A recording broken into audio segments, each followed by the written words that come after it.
la Fundación Ramón Areces se complace hoy en colaboración, que es muy estrecha, con la Real Academia Nacional de Farmacia, de convocar a unos muy ilustres investigadores de nuestro país, al profesor Mariano Esteban, al profesor Luis Juanes, al profesor Juan Carlos López Penal de Quirós, para que nos ilustren. Estamos en un momento en que necesitamos que de una forma clara se nos diga cuáles son las previsiones, que nos demos cuenta de que el post-COVID no puede ser igual al pre-COVID, que hace muchos años que los científicos advirtieron que a medida que el tráfico humano se acentuaba en el mundo a escala mundial, muchas epidemias se convertirían en pandemias. Esto yo lo recuerdo perfectamente. En el año 1988 ya tuvo lugar en la UNESCO una gran reunión que se llamó Men Against Virus.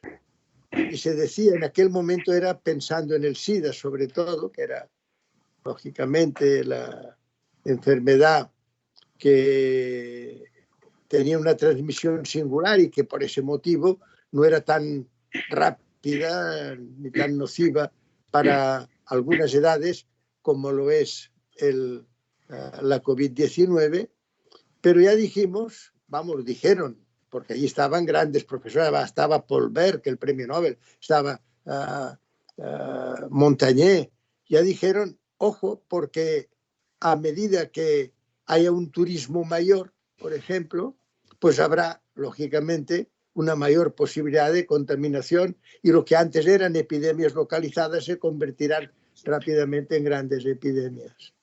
Bueno, todo eso, la verdad es que como sucede siempre, a los científicos no se nos hace mucho caso y la verdad es que después vino una crisis financiera en el año 2008 y en aquella crisis yo recuerdo que ya se dijo, ahora lo que tenemos que hacer es procurar mejorar el sistema de sanidad, más investigación, más I+D+I, más posibilidades preventivas.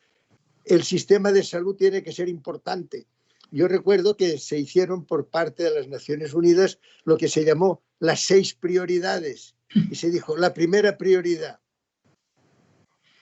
la nutrición. No puede ser que tengamos una epidemia ya considerada como normal, que es la de la gente que se muere de hambre todos los días. Miles de personas mueren de hambre todos los días por un sistema que invierte cantidades ingentes en armas y gastos militares, pero que después, por ejemplo, pues esto no puede cuidar de la nutrición y del agua potable, ¿Se imaginan la cantidad de veces que se pueden lavar las manos en estos campos de concentración de refugiados y de migrantes? ¡Qué disparates, verdad! Bueno, pues después está también, y se dijo, la tercera prioridad, sistema sanitario preventivo de salud, un sistema de sanidad que sea de primera calidad, se dijo. Y esto tiene que ser la gran prioridad. La salud es la gran prioridad. La prueba es que cuando nos saludamos decimos, hola, ¿cómo está?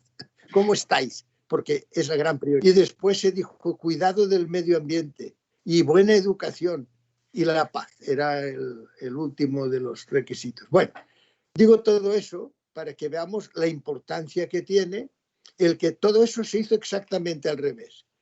La crisis financiera del año 2008 se resolvió limitando el número de facultativos, limitando el número de enfermeros, privatizando muchos hospitales, haciendo exactamente, ya digo, lo contrario y disminuyendo de manera muy importante los fondos para investigación y desarrollo. Ahora tenemos que cambiar de paradigma.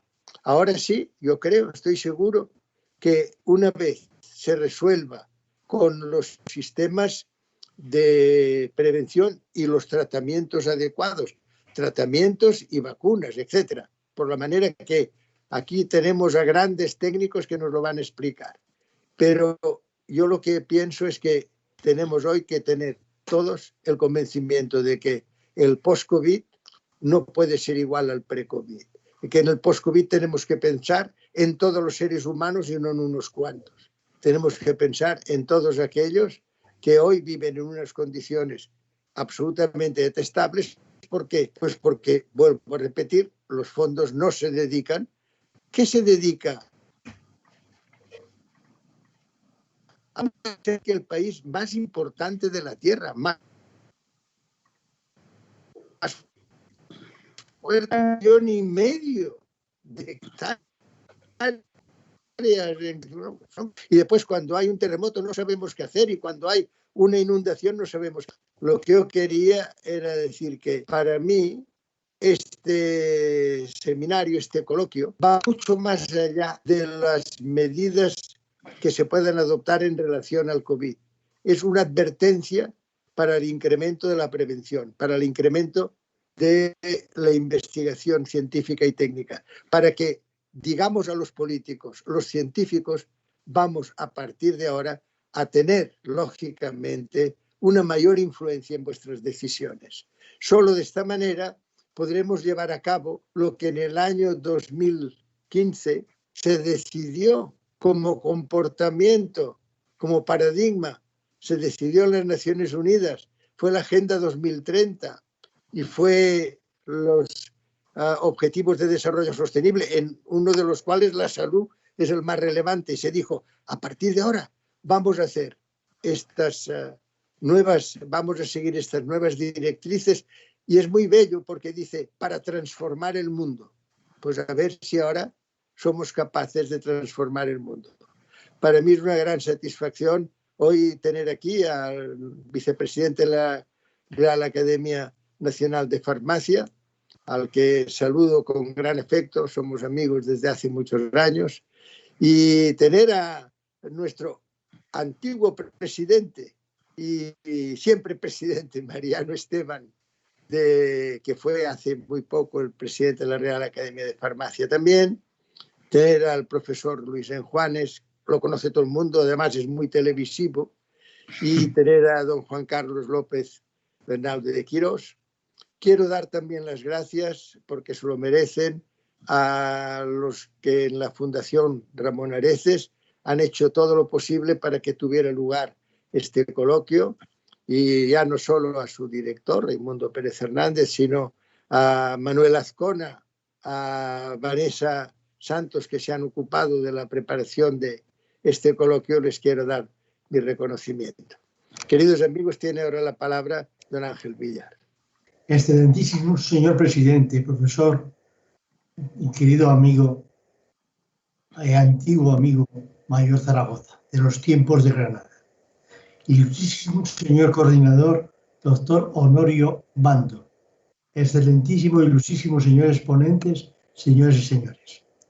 La colaboración entre la Fundación Ramón Areces, que como fines institucionales tiene impulsar la formación, la investigación, la divulgación en los ámbitos científicos de las ciencias de la vida y de las materias sociales y humanidades, e impulsar el talento científico, y la Real Academia Nacional de Farmacia, tras el convenio de colaboración de octubre del 2017, ha dado un mayor empuje en intereses comunes de difusión, desarrollo y divulgación de la ciencia. Me parece estar viviendo la novela La peste de Albert Camus, que leí y me impresionó en mi juventud, o los pasajes de la mal denominada gripe española, que en justicia histórica deberíamos denominar gripe norteamericana, que asoló el mundo y tras la Primera Guerra Mundial, cosas que parecen impensables en el siglo que vivimos y con el desarrollo científico del cual presumimos. Por todo ello considero un acierto la elección del tema, las vacunas objetivo para la innovación, sobre todo en las circunstancias que estamos viviendo. Por lo que a priori quisiera felicitar a los organizadores en nombre del presidente de la Academia, doctor Doadrio, que por obligaciones docentes no ha podido acompañarnos. Siento que las circunstancias de confinamiento obliguen a realizar esta interesante actividad de forma telemática. A todos, muchas gracias en nombre de la Real Academia Nacional de Farmacia sobre todo a los que actúan directamente, que son los ponentes. Muchas gracias. Muchas gracias, amigo Ángel Villar. Y ahora doy la palabra a Honorio Bando. El profesor Honorio Bando es una persona que es el coordinador de este coloquio y de otras muchas actividades. Le quiero expresar el reconocimiento de la Fundación Ramón Areces por todo ello, por dedicarnos tanto tiempo y tantos entusiasmos. Y antes de darle la palabra, quisiera mencionar, porque el vicepresidente Ángel Villar acaba de decir algo que a mí siempre cuando se me habla de Albert Camus y de la peste, me acuerdo de una de las frases que ha tenido más importancia en mi vida, que es de un libro de Albert Camus y que termina diciendo eso. Dice: les desprecio porque pudiendo tanto se atrevieron a tan poco. Ya ves, Ángel, lo que nos inspiran tus palabras. Les desprecio porque pudiendo tanto se atrevieron a tan poco. Doy la palabra a don Honorio Bando y espero que las generaciones venideras no piensen y no digan de nosotros que nos desprecian porque no nos atrevimos. Tiene la palabra. Muchas gracias, presidente. Buenas tardes a todos, queridos amigos y amigas. Mi más cordial bienvenida y daros las gracias por vuestra presencia virtual. Y quiero agradecer a la Fundación Ramón Areces, a la Real Academia Nacional de Farmacia, la estrecha colaboración para celebrar este acto que hoy dedicamos a las vacunas, Objetivo para la Innovación. Unas breves palabras de introducción. La Fundación Ramón Areces y la Real Academia Nacional de Farmacia están desarrollando un fomento y difusión de la investigación científica y tecnológica, donde la innovación está desempeñando un papel muy importante, tanto para los profesionales de la salud y de la vida, como para los ciudadanos y pacientes interesados por estos temas tan novedosos que nos ha tocado vivir en estos momentos de pandemia.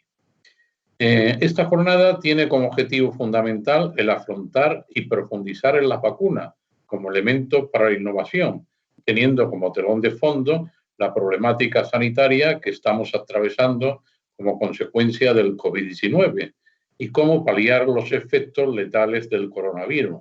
Intervendrán profesionales con una dilatada trayectoria científica avalada por su reconocimiento y prestigio internacional en el campo de la virología, que nos hablarán de las vacunas contra el SARS-CoV-2, estado en que se encuentra, ventaja y los ensayos clínicos que están llevando a cabo en los hospitales y una visión de la proyección mundial.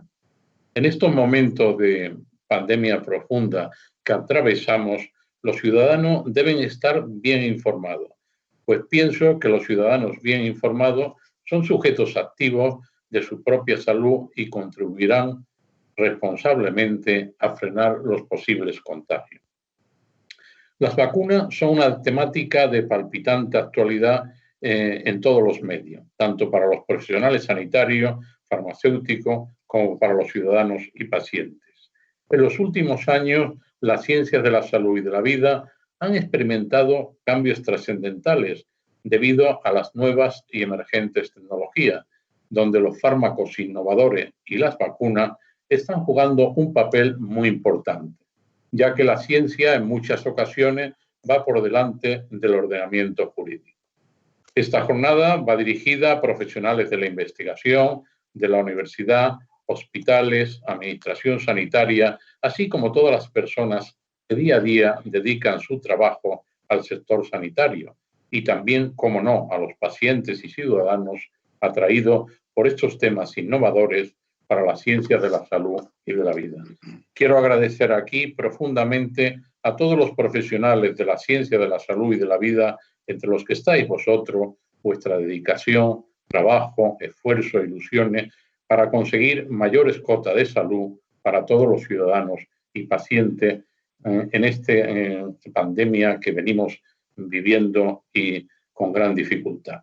Y sin más dilación, paso a presentar a los ponentes que nos acompaña. En primer lugar, el doctor Mariano Esteban Rodríguez, que es profesor de investigación del Centro Nacional de Biotecnología, del Consejo Superior de Investigaciones Científicas y jefe de grupo del Postvirus y Vacunas.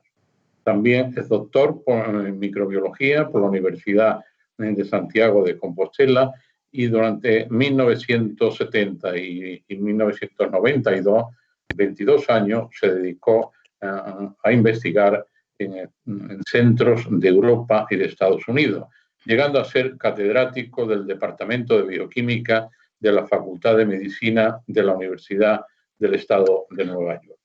En 1992 regresa a España para dirigir el Centro Nacional de Biotecnología.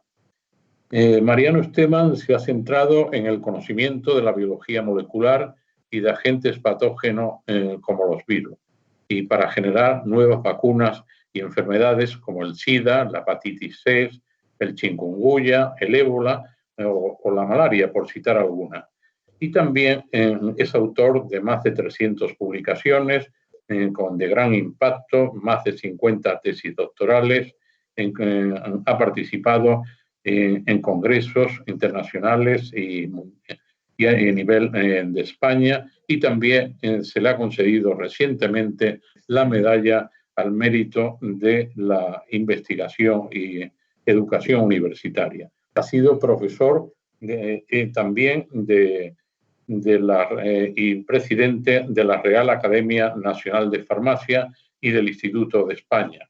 Y también desde enero del 2020 viene trabajando en la vacuna del COVID-19.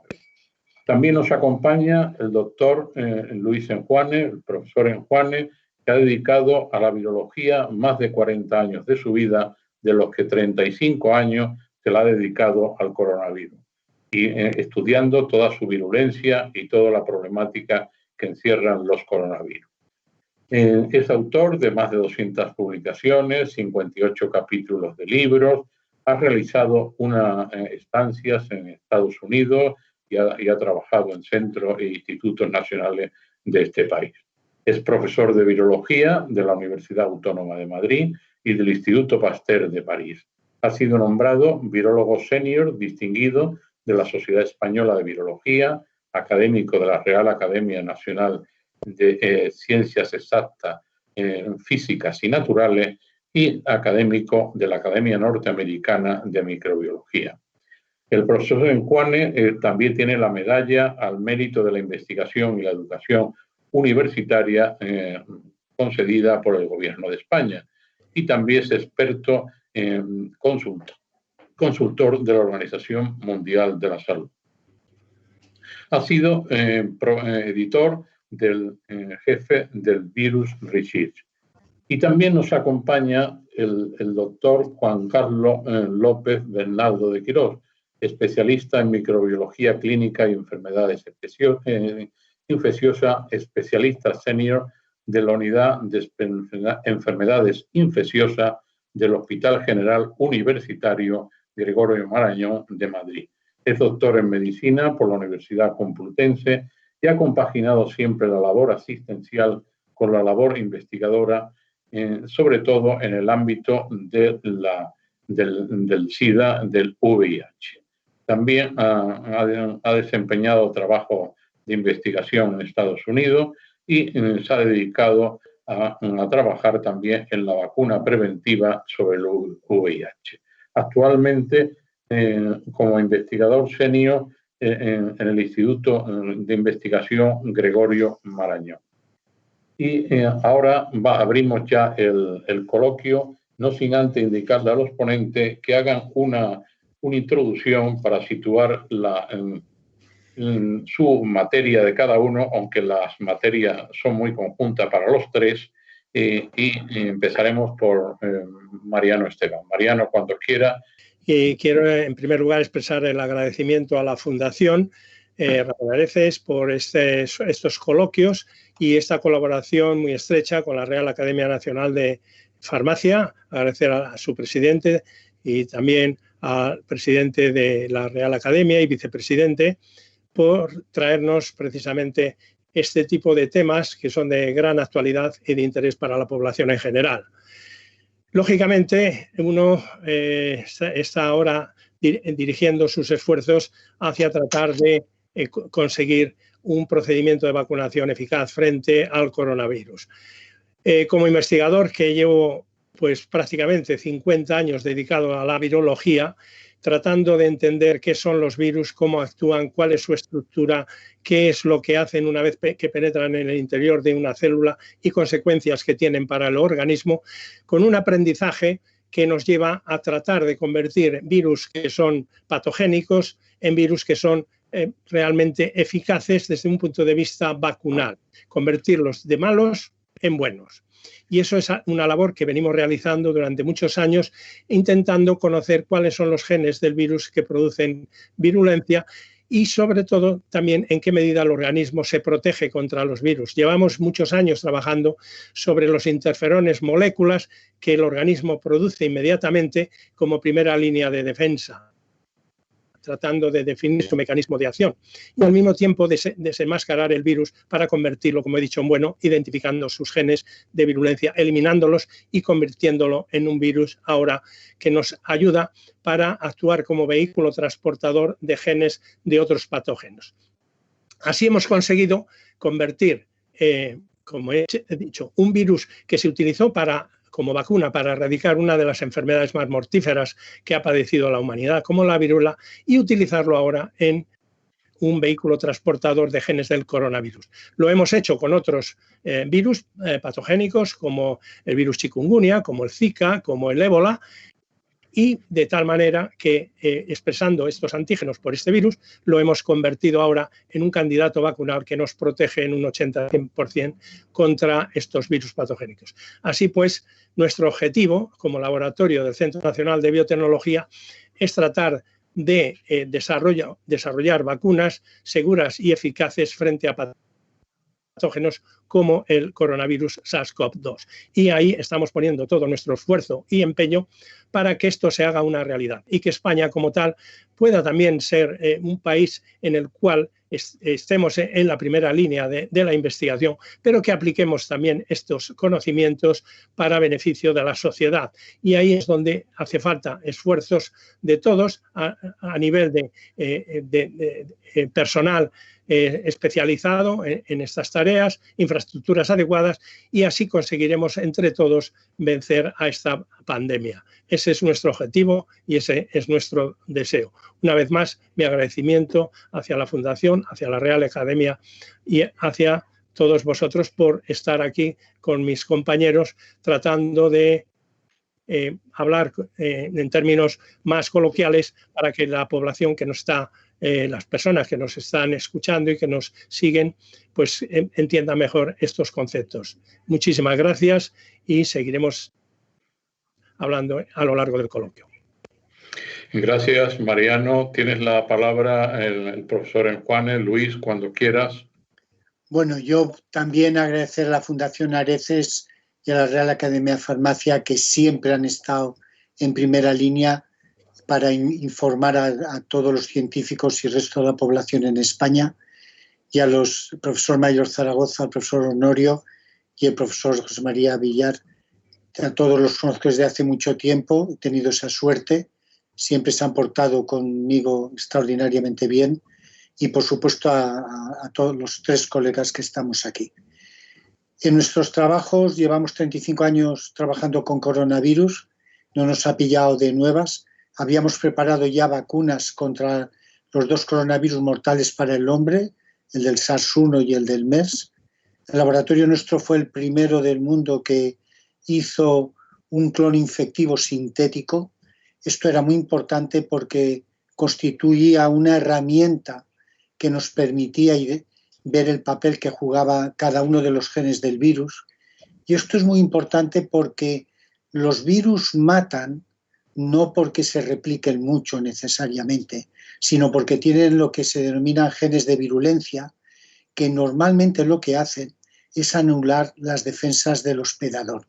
Sobre todo paralizan la respuesta inmune innata con la producción de interferón, nombre que se deriva de que interfieren con la replicación de los virus.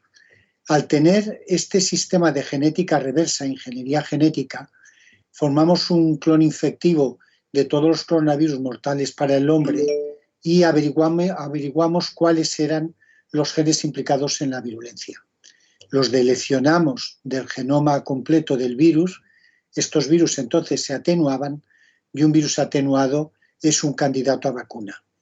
Lo que ocurre es que nuestra larga experiencia en virología hace que no nos podamos fiar de los virus porque se replican a una velocidad tremenda, tienen una progenie viral de billones y billones de virus, digamos, hijos, y mutan mucho, particularmente los virus RNA. Por tanto, aunque los atenuemos, ellos siempre tienen la capacidad de poder revertir a virulentos. Pero en este análisis que hicimos de papeles de los distintos genes de los virus, identificamos no solo genes implicados en la virulencia, sino también en la diseminación.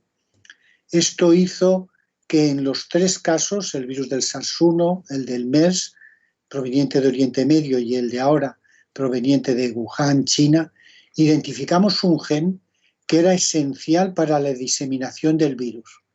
Con esto hemos generado lo que se llama un replicón, porque se puede autoamplificar el genoma, pero que es deficiente en propagación.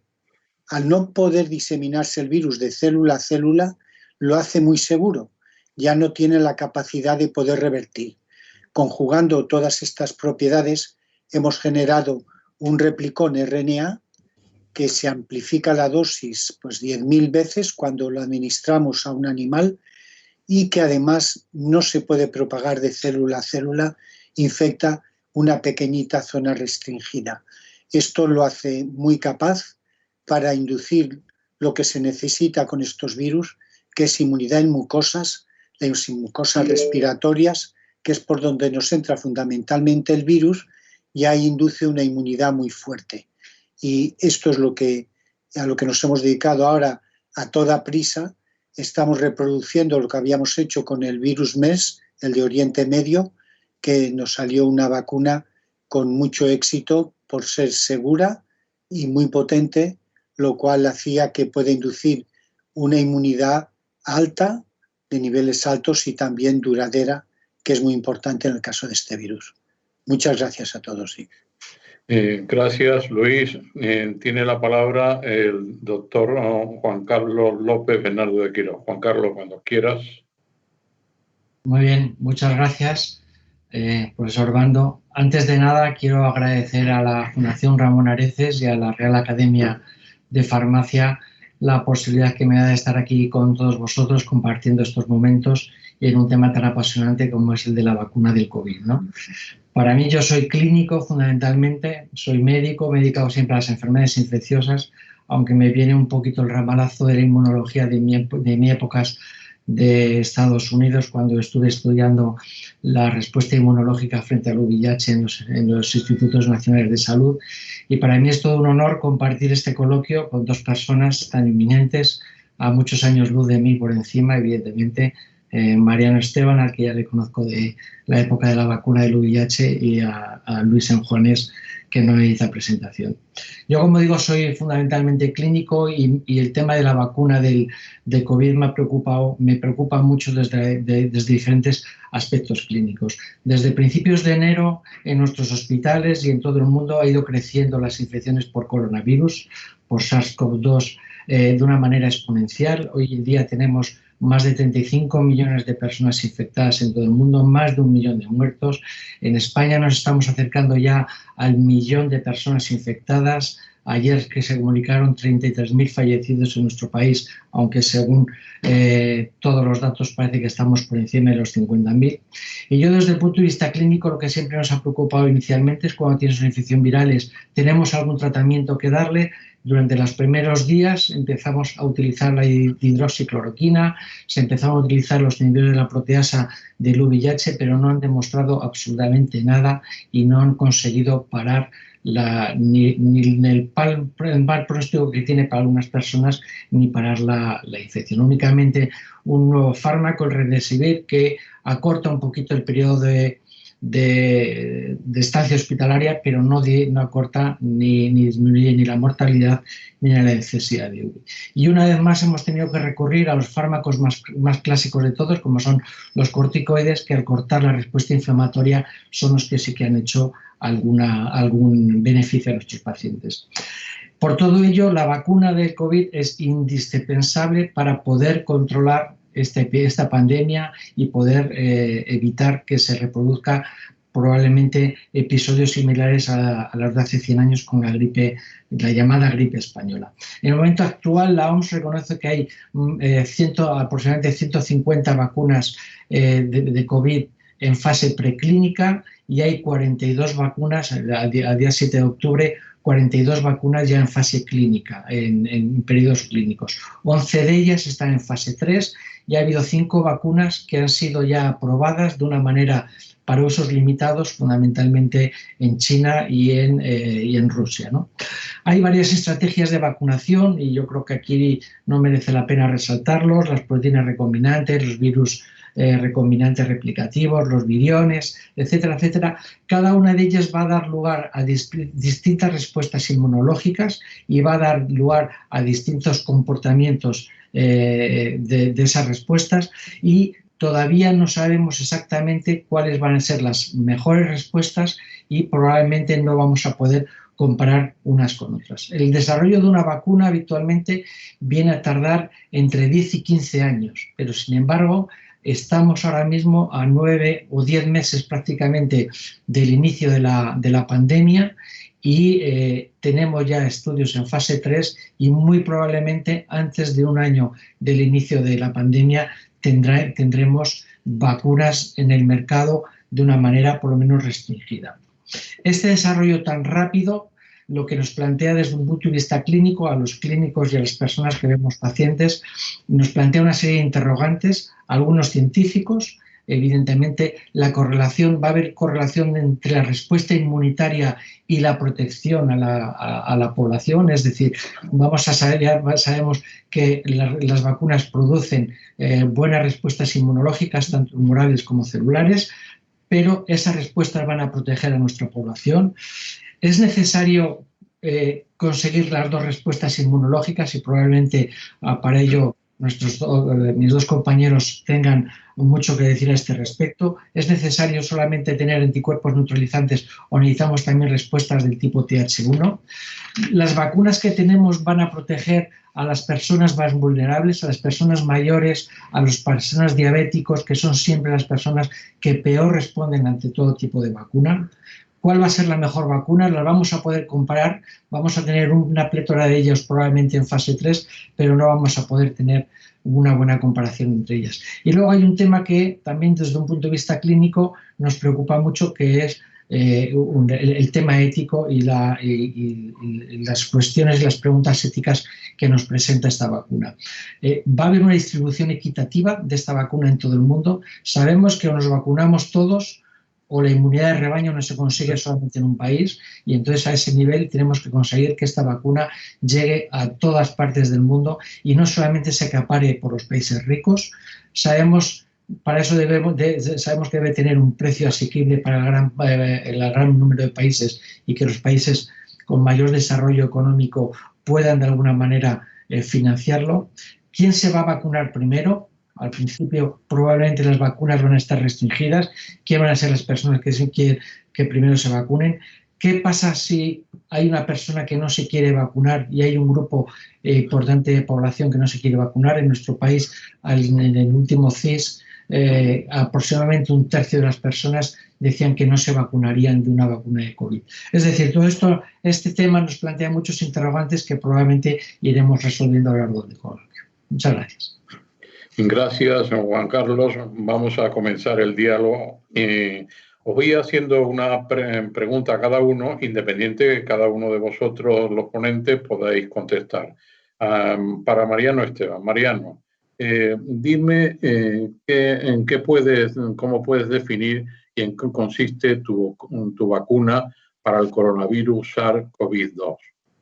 Bueno, la historia nos enseña muchísimo, ¿no?, de ella. Hemos conseguido erradicar la mayor enfermedad producida por un virus de la humanidad, que era la viruela, que causante de millones y diezmando a poblaciones a lo largo de los distintos continentes. Precisamente porque se desarrolló una vacuna eficaz y segura. Esta vacuna está basada en una variante de poxvirus, que es un virus de ADN, en el cual demostró que administrándoselo a la población confería inmunidad duradera y controlaba totalmente, prácticamente 100%, la infección o la extensión del virus de la viruela. Nosotros utilizamos este conocimiento que la Organización Mundial de la Salud en el año 1980 declaró este planeta libre de viruela. Por consiguiente, se había desarrollado una vacuna altamente eficaz.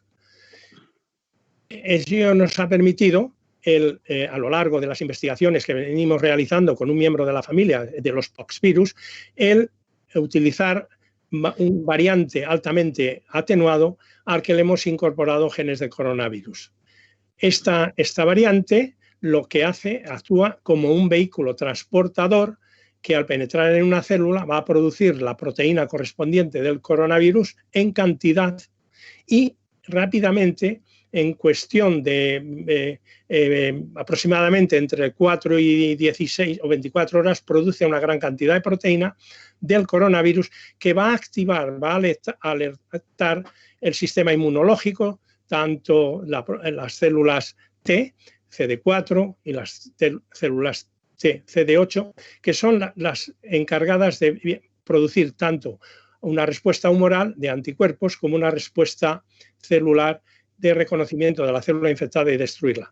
Eso nos da una amplia gama para utilizar este tipo de vector o vehículo como candidato vacunal para inducir protección. Lo hemos demostrado en experimentos en animales, en ratones, que produce estos anticuerpos que son neutralizantes frente al coronavirus y también una respuesta de células T, como se ha mencionado con anterioridad, que son las encargadas de protegernos durante largo tiempo.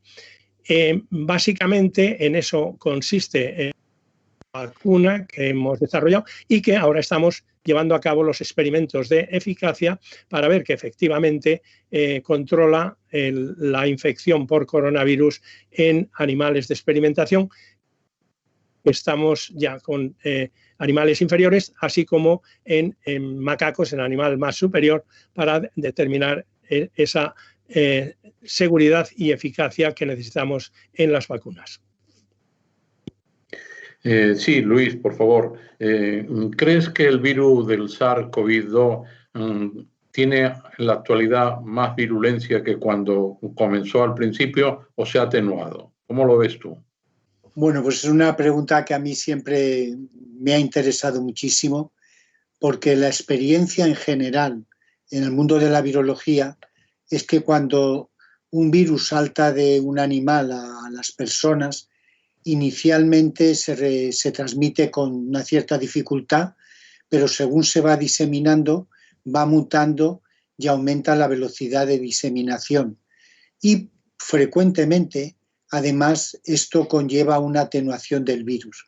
Esto ha ocurrido muchísimas veces. Por eso hacíamos la predicción de que este también iba a ser el caso, como ocurrió ya con el SARS-1. El virus duró circulando 6 meses, pero el virus de la última época estaba más atenuado que el de la primera época. Y así esperábamos que sucediera con este. Sin embargo, la capacidad de diseminación del SARS-CoV-2 es inmensa, como sabemos. El número de personas infectadas en el mundo ha crecido extraordinariamente y, sin embargo, cuando yo hablo con personas que están muy bien situadas, y esto luego el profesor Carlos López, Juan Carlos López nos lo podrá confirmar, pero hablando con profesionales de primera línea, médicos del 12 de octubre, de La Paz, con epidemiólogos, ellos dicen que no han detectado que se haya atenuado mucho todavía. A lo mejor es muy pronto para esperar esta atenuación. Hay unos datos que hacen pensar que sí que se podría haber atenuado, pero estos datos no son sólidos. Al principio de la epidemia, el porcentaje de personas que se infectaban asintomáticamente por el virus era en torno al 14%. En este momento es cerca del 60%. Entonces uno podría pensar que si ahora hay más gente asintomática, eso es porque el virus ya no es tan virulento, pero no se ha corroborado con otros puntos de vista científicos. Yo preveí que se atenuaría porque en este momento se conocen 7 virus humanos. 4 de ellos, que aparecieron en los años 50 y 60, ya están completamente atenuados. Causan el resfriado común de invierno, es un resfriado de una patogenicidad inferior al virus de la gripe común, y se conocen otros 3 que son mortales para el hombre. Y o no ha habido tiempo para que evolucionen atenuándose, o tal vez es que no se vaya a atenuar nunca. Ahora soy un poco más prudente que al principio en vista de las informaciones que recibo de personal médico que está al pie del cañón y que me dan una información directa. Son gente totalmente fiable y no parece, según ellos, que el virus se atenúe. Yo veo también por mi parte que cuando este virus infecta a familias enteras, desde los nietos hasta los abuelos, pasando por los padres, la gravedad de la infección que causan está relacionada con la edad de las personas y las comorbilidades que tienen, que sean diabéticos de tipo 2, etcétera. Pero a los niños pequeños les hace muy poco, a los jóvenes se recuperan enseguida y a las personas mayores o con otras comorbilidades, pues ahí tenemos un grave problema porque la mortalidad es muy elevada. A lo mejor el profesor Juan Carlos López quiere complementar esta información porque él también es un gran médico que está al pie del cañón en un hospital muy importante en Madrid. Sí, Juan Carlos. Yo al hilo de lo que te decía el profesor Juanes, también quiero plantearte que en España quizás hemos empezado un poco más tarde que otros países el desarrollo de la vacuna, y también que, como tú has dicho antes, se tarda 10 o 15 años en una vacuna en general y aquí no llevamos ni un año. Al hilo de lo que decía Luis, contéstame y encuadra también toda esta temática. Sí, Juan Carlos, cuando quiera. Sí, lo primero, corroborar lo que dice Luis Juanes. Nosotros, desde un punto de vista clínico, en este tiempo que llevamos prácticamente desde finales de febrero en el hospital, la primera paciente ingresó a finales de febrero y luego tuvimos toda la ola fundamentalmente de marzo y abril, y lo que hemos ido viendo ahora, no tenemos la sensación de que clínicamente haya una atenuación del virus. Estoy de acuerdo con lo que él ha dicho, de que hay muchos virus que al cabo del tiempo van poco a poco perdiendo. Quizás tenemos todavía una poca visión, son solamente 8 o 9 meses que tenemos con él, y es posible que a largo plazo pueda haber una mayor atenuación. Y luego hay una cosa que claramente que sí que está muy implicada, y es hay condicionamientos epidemiológicos que estamos viendo ahora que no se habían visto al principio, ¿no? En los primeros meses prácticamente se diagnosticaban clínicamente y muy poca gente por PCR, y por lo tanto casi todos los diagnósticos eran clínicos y con personas mayores y con mucha gravedad y una mortalidad alta. Y en cambio, ahora que ya tenemos técnicas diagnósticas que se pueden aplicar rápidamente, incluso en 20 minutos, como es la PCR, las detecciones antigénicas, estamos diagnosticando muchas personas asintomáticas y sí que está cambiando ese nivel, ¿no? Y más jóvenes. Con lo cual yo creo, a mí me parece que todavía el virus no se ha atenuado y que las diferencias que hubo entre la primera ola y lo que llamamos la segunda ola son más diferencias epidemiológicas y sobre todo de diagnóstico, ¿no? comentaba el doctor Honorio el tema, Honorio Bando, el tema de España, cómo está España. Yo creo que desde un punto de vista, bueno, viéndolo desde fuera, yo creo que España va bien, y España está bien desde un punto de vista de la ciencia en el tema de la vacuna del coronavirus. Como comentaba antes, la OMS reconoce 4 proyectos españoles reconocidos por la OMS en vacuna de coronavirus, 2 aquí en Madrid, en el CSIC, y 2 en Barcelona, en hospitales de Barcelona. Hay más proyectos en marcha, pero de los reconocidos por la OMS hay 4. Quizás el problema que hay y que carece nuestro país, y esto no afecta solo al coronavirus y no solo a los virus y a las infecciones, es el problema que hay de la falta de financiación de la ciencia, ¿no? Y que eso ha hecho que vayamos con mucho más lentitud y con mucho más retraso que otros países. Hay otros países que han empezado a sus laboratorios, a sus centros o instituciones académicas que estaban desarrollando o que podían desarrollar vacunas profilácticas, han sido financiadas mucho más rápidamente. En nuestro país carecemos también, además, de una estructura de empresas farmacéuticas fuertes y potentes que en un momento determinado apueste por un laboratorio como ha habido pues algunas de las grandes industrias farmacéuticas que han puesto dinero en laboratorios, pues del laboratorio de Oxford, los laboratorios de otras universidades para financiarlos, ¿no? Y entonces yo creo que hay a ese nivel, pero no obstante, insisto, yo creo que nuestro país tiene un buen nivel y fruto de ese nivel hay 2 de las vacunas más que están más avanzadas hoy en día, la de Moderna y la de Novavax, que han subcontratado ya la producción de la vacuna, por ejemplo, con laboratorios españoles como es con Rovi y con el grupo Zendal. Es decir, tenemos en España laboratorios que son capaces de producir y rápidamente la vacuna.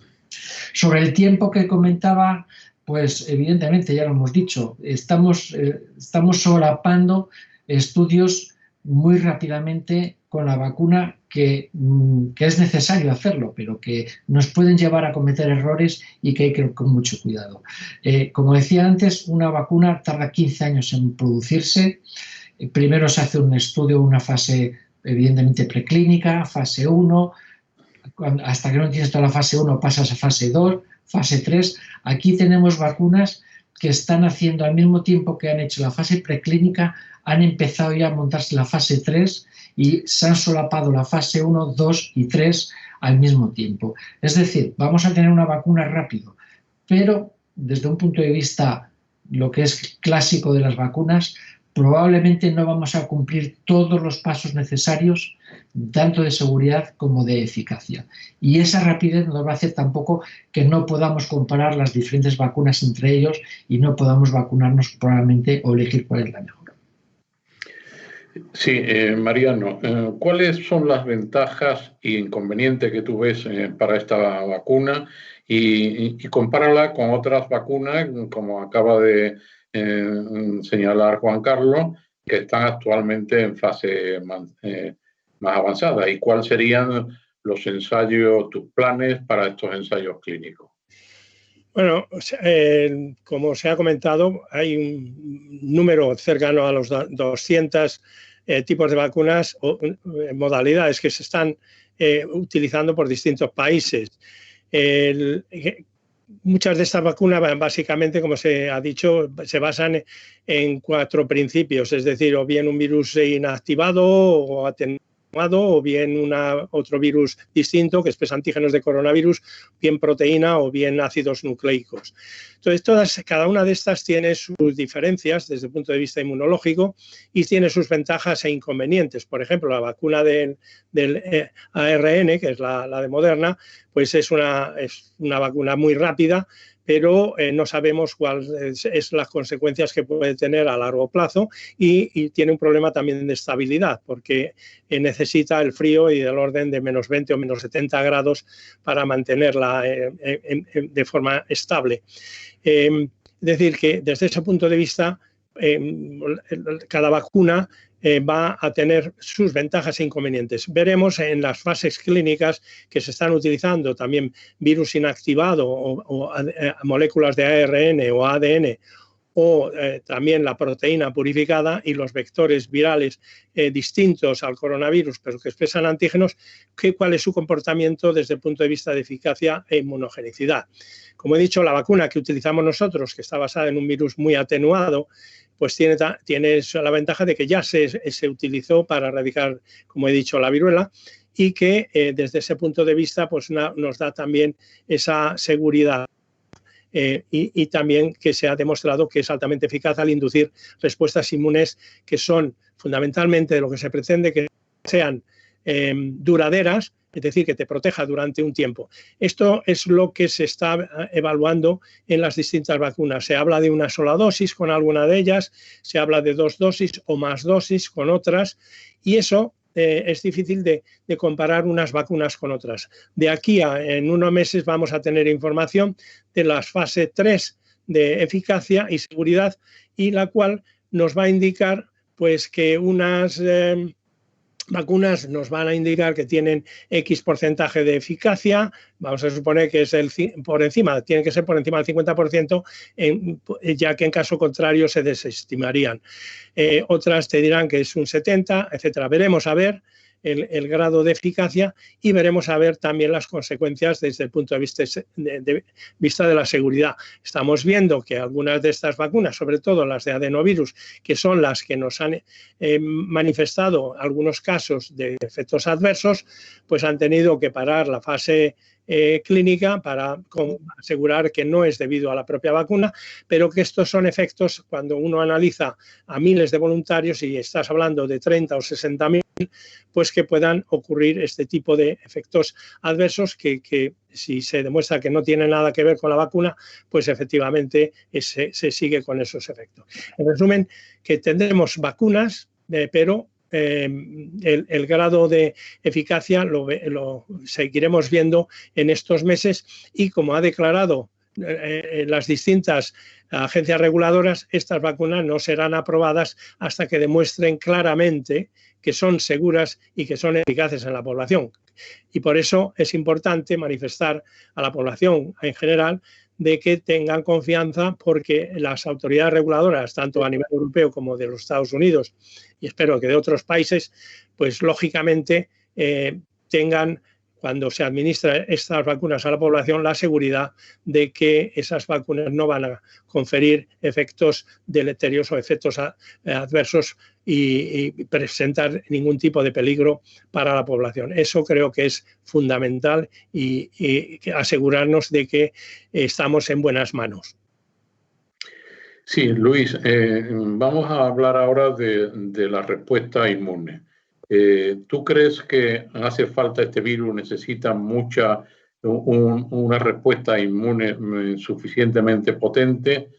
¿Para cuándo esta inmunidad para masas o para un colectivo más amplio puede estar esto disponible? ¿Es a corto plazo o todavía tardamos una serie de meses o de tiempo en llevar a cabo este planteamiento? Dinos tu opinión, Luis, por favor. Bueno, también es una pregunta de fondo, yo creo que de las más importantes que se pueden hacer en la actualidad, muy preocupante. Me gustaría aclarar un concepto, y es que hay 2 tipos de inmunidad. Lo que llamamos la inmunidad sistémica, que es aquella que se obtiene cuando se vacuna intramuscularmente, sobre todo, y que dura muchísimos años, 20, 30, 40 o más años. Recordemos que a todos nos han vacunado cuando teníamos 10 años contra la polio, el sarampión, la viruela, y todavía hoy, 40 años después, estamos perfectamente vacunados y protegidos. Sin embargo, la inmunidad que hace falta para defendernos contra estos patógenos respiratorios, el virus de la gripe, estos coronavirus, es una inmunidad en mucosas. Mucosas que son espacios del organismo abierto al exterior, como el tracto respiratorio, los pulmones o el tracto entérico. Esta inmunidad obedece a otras reglas, y la que necesitamos para proteger frente al coronavirus del SARS es precisamente la inmunidad en mucosas respiratorias, que se alcanza preferentemente cuando el antígeno se presenta en las mucosas. Para mí esto es una opinión personal, solamente en aquellos casos como la vacuna que ha desarrollado Mariano Esteban, que está basada en un virus tremendamente potente. Estos postvirus tienen una capacidad de producir muchísimo antígeno en grandes cantidades y aunque se administre intramuscularmente, se ha demostrado ya que inducen también inmunidad en mucosas, porque el antígeno probablemente se distribuye por todo el cuerpo. Pero la inmunidad en mucosas tradicionalmente dura solamente 1, 2 o 3 años. Pero en el caso del coronavirus 2, lo que estamos viendo es una mala noticia. La mala noticia es que la respuesta inmune que se detecta, particularmente la humoral, cuanto más grave ha sido la enfermedad que ha padecido un paciente, normalmente más alta es la respuesta inmune que desarrolla, los niveles de anticuerpos. Pero estos anticuerpos se ve que son muy efímeros. Se bajan en 1, 2, 3 meses, bajan dramáticamente. Y de hecho eso parece ser que ha permitido en algunos casos que, a pesar de que el paciente que sufrió la enfermedad de una forma sintomática, con síntomas, patología grave, luego se recupera con una respuesta inmune, esta desaparece. Eso recientemente se ha empezado a explicar, habrán muchas observaciones nuevas que serán muy importantes, por un hecho muy importante y yo diría muy lamentable. Los virus son grandes estrategas y este virus, por algún mecanismo que ha descubierto, lo que hace es producir anticuerpos contra el interferón. Nadie mejor que el profesor Mariano Esteban, que ha trabajado en sus años en Londres de una forma muy eficiente, es uno de los pioneros que trabajó con interferón.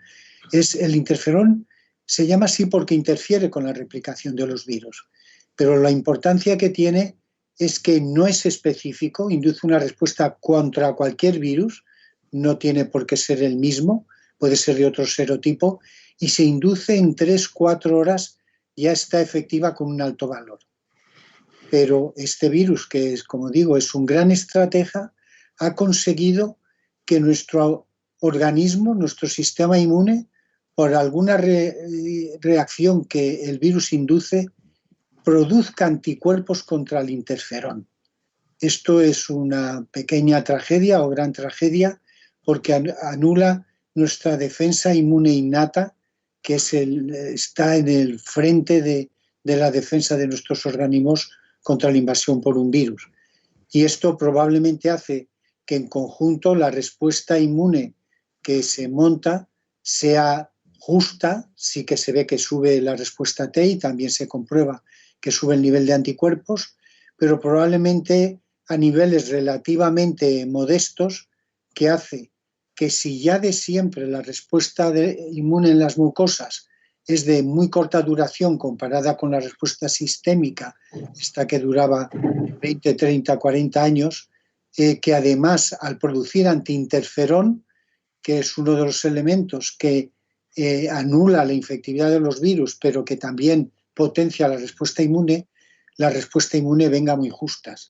Me parece, por tanto, una pregunta trascendental que ya está reconocida ahora en todos los ambientes científicos y a la que se está dando mucha importancia en las investigaciones para ver cómo se puede compensar para que sea más alta en potencia y en duración. Las respuestas inmunes tienen que ser de alto nivel y long lasting, que duren mucho tiempo.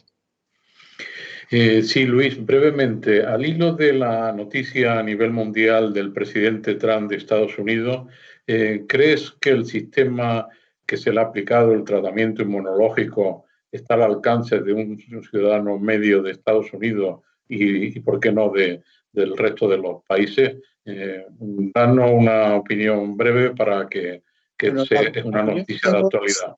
De cómo se ha tratado todo este tema es bastante negativa.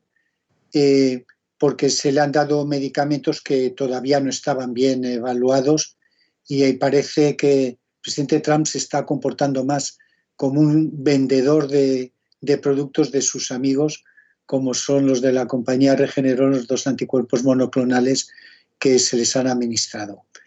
Hay que decir que, en cualquier caso, tuvieron mucho cuidado en darles medicamentos que por lo menos se sabía una cosa, y es que no hacían mal, porque en su conjunto el Remdesivir, como ya ha dicho Juan Carlos, es un medicamento que lo único que hace es bajar el tiempo de permanencia en la clínica. Te puede reducir la hospitalización de 14 a 8 días, pero no es mano de santo. Los 2 anticuerpos monoclonales que se han administrado, bueno, esta es una terapia que sí que suele ser muy eficaz. Estaba evaluada solamente en 150 pacientes y es posible que le ha hecho un efecto, una sola dosis. Pero respondiendo directamente a tu pregunta, esa única dosis que se le dio de los anticuerpos monoclonales valía $85.000 y evidentemente ni está al alcance de las economías de toda la gente, ni es que la compañía Regeneron tiene suficientes dosis para tratar a todos los americanos que lo necesiten, como ha dicho el presidente Trump. Enseguida salió responsable de la compañía Regeneron diciendo que en este momento tenían 50.000 dosis. En Estados Unidos todos sabemos que los números de personas infectadas son elevadísimos y además dijeron que a finales de año probablemente tendrán 100.000 dosis, pero si allí tienen millones de personas infectadas. Por tanto, hay mucha política metida. Las elecciones y el carácter del presidente de Estados Unidos han trastornado muchísimo la situación y parece que esto es una guerra de países, cada uno, los rusos diciendo que ya tienen la vacuna y que la empezaban a administrar ahora en octubre, etcétera, etcétera. Pero sí, el caso de Estados Unidos ha sido muy llamativo y yo creo que deberían haber ido con mucha más prudencia, porque se ve, y esto Juan Carlos lo sabrá mejor que yo, que después de una primera onda de patología inducida por este virus, se recuperan los pacientes, pero con mucha frecuencia viene una segunda onda en los mismos pacientes. Y claro, salir a hacer una campaña política sin saber si le va a venir la segunda onda a una persona que por su edad y su sobrepeso pues debería de cuidar un poco más las formas, parece todo movido en gran parte por la política, lamentablemente. Sí, Juan Carlos, hemos hablado del virus de la gripe. ¿Tú crees que el virus de la gripe, la vacuna sobre la gripe puede beneficiar al COVID-19? ¿Puede o no tiene nada que ver para que la ciudadanía tenga bien claro y la necesidad de vacunarse con la gripe es independiente del COVID-19? ¿Cómo lo ves, no? Hombre, la vacuna de la gripe es independiente del COVID-19 por una parte, evidentemente, pero no hay que olvidar que los dos son virus respiratorios y que pueden producir lo mismo, pueden producir una neumonía y que pueden ser los dos potencialmente mortales. Evidentemente más SARS-CoV-2 que gripe, pero los dos son potencialmente mortales. De lo que se trata y de lo que de alguna manera todo el mundo de la ciencia intenta en este momento es minimizar durante este año o este invierno, intentar minimizar la gripe al máximo posible, para que precisamente no coincidan los dos virus o coincidan lo mínimo posible que en el individuo. Tener una infección por COVID y tener concomitantemente una infección por gripe, cosa que hemos visto muchas veces en la clínica, tener gripe y tener otros virus al mismo tiempo, sería bueno, jugar con fuego de alguna manera y sería tener una bomba explosiva en el sistema respiratorio de estas personas, ¿no? Por eso es por lo que se intenta recomendar a la población que este año es imprescindible vacunarse de la gripe para estar protegidos de lo que pueda pasar. Aún sabiendo que la vacunación de la gripe no es ideal, la vacunación de la gripe no es una vacunación que sea 100% efectiva, pero aún así sí que se recomienda vacunar a toda la población posible, evidentemente a la población mayor y a la población que tiene comorbilidades y que puedan tener patología de riesgo de hacer un COVID de alguna manera más grave. Sí es verdad, y eso hay que decirlo, y eso es una buena noticia para todos, que empezamos ya a tener experiencias de lo que ha pasado en la otra parte del mundo, en el hemisferio sur. El hemisferio sur sabemos que en invierno lo llevan a diferente manera que nosotros y ya sabemos que, por ejemplo, en Australia y en Nueva Zelanda, y gracias a las medidas de distanciamiento social, a las medidas de protección con las mascarillas y al cuidado que se ha tenido, este año los episodios de gripe, tanto en Australia como en Nueva Zelanda, han caído de una manera brutal. Con lo cual, bueno, pues hay que seguir vacunándose y tenemos que estar todos vacunados, pero afortunadamente también tenemos buenas noticias en este terreno y probablemente si somos capaces de mantener la distancia social que mantenemos y las mascarillas, el uso de mascarillas en sitios cerrados como los mantenemos, probablemente la gripe pueda pasar, no digo que desapercibida, pero no ser tan grave como nos podíamos prever si hubieran coincidido las dos infecciones al mismo tiempo. Bien, para ir terminando, yo querría preguntaros a los tres qué medidas de prevención, ya tú has apuntado alguna para la gripe, Juan Carlos, desde el punto de vista científico y clínico, que es un mensaje que le transmitamos a todos los profesionales, a los ciudadanos, a los pacientes, para evitar posibles contagios en esta segunda ola que está la gente muy preocupada en estos momentos. Mariano empieza, Luis después y Juan Carlos, y va a ir brevemente para ir poniendo el broche final. Bueno, yo creo que los controles que se han establecido para minimizar la expansión del coronavirus, creo que están realmente se ajustan a lo que está ocurriendo en todos los países. Básicamente, que hablamos de distanciamiento, es decir, ya se define unos 2 metros, lavarse las manos, llevar mascarilla. Esos son sistemas que están funcionando y que al mismo tiempo nos están sirviendo probablemente para reducir también infecciones por vías respiratorias de otros virus. Con lo cual, pues creo que eso está bastante bien.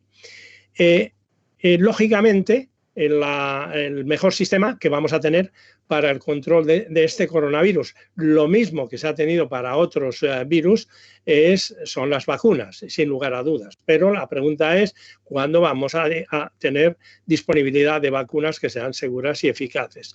Eso todavía no podemos decir que este año las tendremos, empezarán a aparecer a lo largo, bien avanzado, el año 2021, porque hay un problema también de asegurarnos que esas vacunas actúan como uno desea y que las autoridades reguladoras autoricen y aprueben el uso de esas vacunas.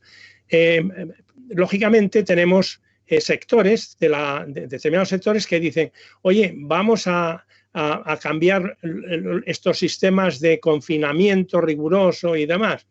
Yo soy partidario desde que el confinamiento es necesario en los momentos adecuados en los cuales se sobrepasan el número de infectados por 100.000 personas. Pero hay sectores que dicen, oye, ¿por qué no hacemos también para evitar ese colapso económico que la gente mayor esté en aislamiento y las personas de una edad, como mencionó el profesor Juanes, de menores de 60, pues tengan esa capacidad, más apertura, más estar dispuestos a ser infectados, ¿no? Y yo creo que eso sí que sería un gran peligro, porque las consecuencias, como hemos visto ya en países que lo hicieron inicialmente, como el Reino Unido o Suecia, pues tuvieron consecuencias que no son deseables a la población.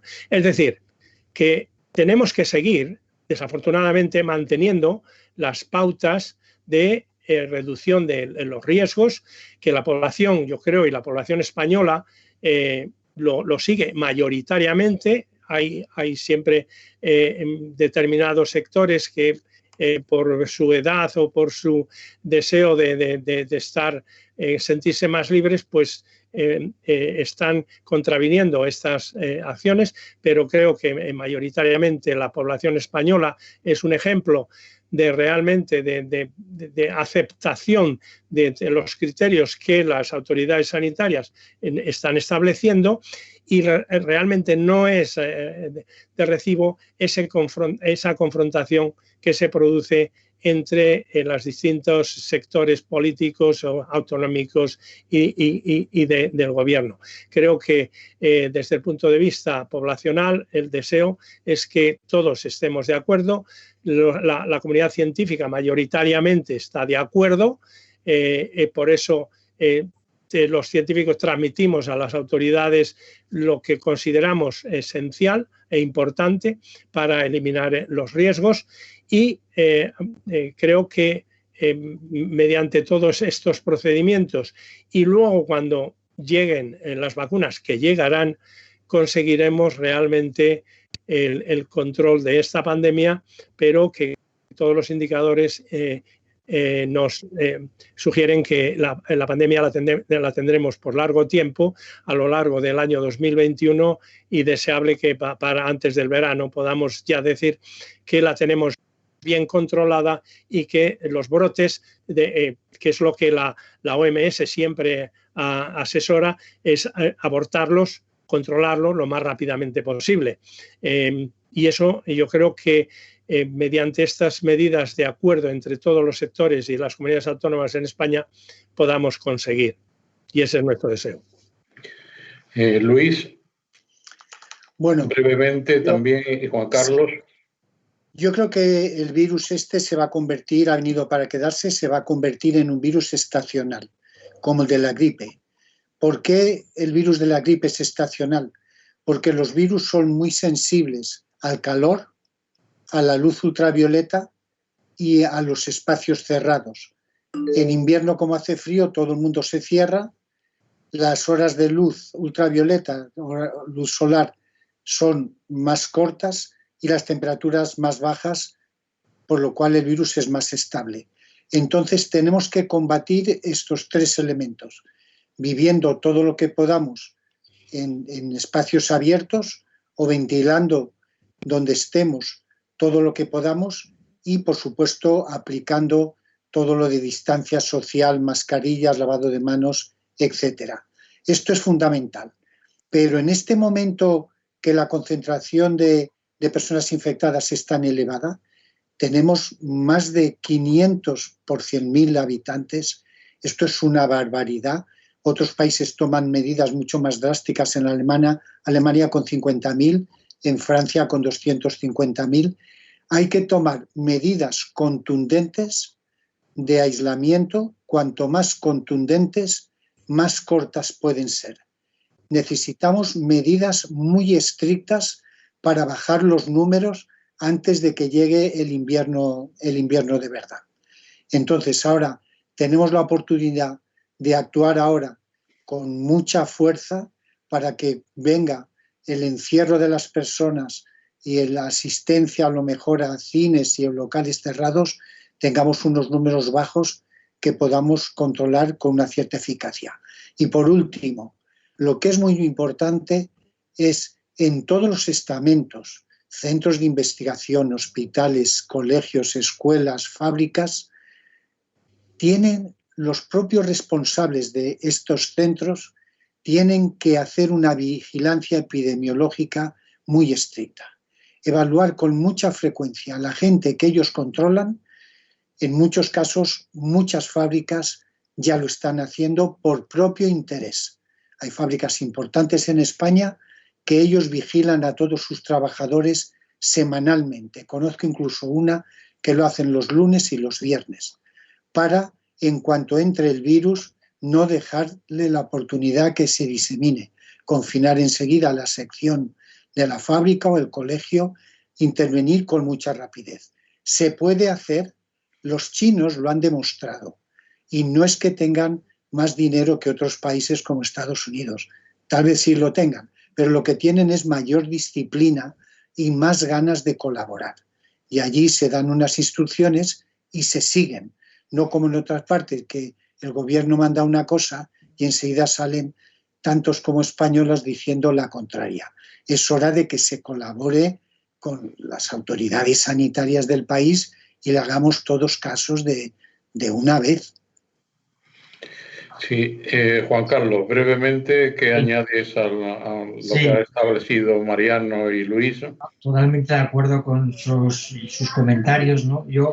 A mí me parece que una de las cosas que es más preocupante, evidentemente, el establecer unas medidas epidemiológicas y, como dice el doctor Juanes, establecerlas, había que haberlas establecido mucho antes en muchos sitios porque tenemos cifras muy altas, pero a mí hay una cosa que siempre nos ha parecido y al grupo más o menos de gente, de clínicos con los que no me relaciono, es que hay un problema también por parte de la sociedad española. Hay un problema de falta de compromiso de mucha parte de la sociedad con esas medidas que se establecen y que se ponen. Todos sabemos más o menos a qué se ha debido esta segunda ola que ha empezado en nuestro país en mitad de agosto, sin que nadie lo esperara, como decía él previamente, en mitad del sol, en mitad del calor, en mitad de la distancia que estamos todos en la calle, ¿no? Y yo creo que a ese nivel hay que hacer un esfuerzo por conseguir el compromiso de la sociedad de que cumplan esas medidas. Muchos de nosotros creemos que, por ejemplo, la actual bajada que está habiendo ahora ya de las infecciones en Madrid y del alivio que empezamos a ver en los hospitales empezó a mediados de septiembre, mucho antes de que se empezaran a tomar medidas por parte de las autoridades sanitarias, y creemos que fue el inicio de un compromiso y del miedo de parte de la sociedad, y empezó a tener más preocupación. Ya desde septiembre empezamos a ver en algunos sitios, algunos hospitales, cómo iba bajando. Y respecto al tema de que se ha comentado tanto de primar la economía o primar la salud, primero, creo yo que con 50.000 fallecimientos encima de la mesa, probablemente ahora más, yo creo que esa dicotomía no tiene respuesta y no tiene. Pero es que además la economía tiene que ir y va de mano de la salud y viceversa, y lo hemos vivido en nuestro país durante este verano. Cuando hemos ido mal de salud y hemos tenido rebrotes de coronavirus, la economía, que es el turismo, que es nuestro caballo de batalla y nuestra economía principal, se ha venido abajo y hemos perdido todo el turismo internacional. En el momento que la salud no va bien, la economía no va a ir bien. Y por eso yo creo que no debemos de jugar a economía sí, salud no. Muchísimas gracias, queridos ponentes, por vuestras magníficas intervenciones científicas y clínicas. Y nada más, a todos los que nos habéis seguido virtualmente, daros las gracias por su atención. Hemos estado rodeados de primeras figuras de la investigación española y mundial, con un prestigio a nivel internacional. Y creo que para la mayoría de los ciudadanos espero que hayan sido de gran utilidad estos mensajes y que entre todos lo cumplamos, y nos vemos en otra ocasión próxima en estos encuentros con la Real Academia y la de Farmacia y en la Fundación Ramón Arese. Muchas gracias por vuestra amable atención. Pues muchas gracias. Muchas gracias a vosotros, a la Fundación y a la Academia de Farmacia.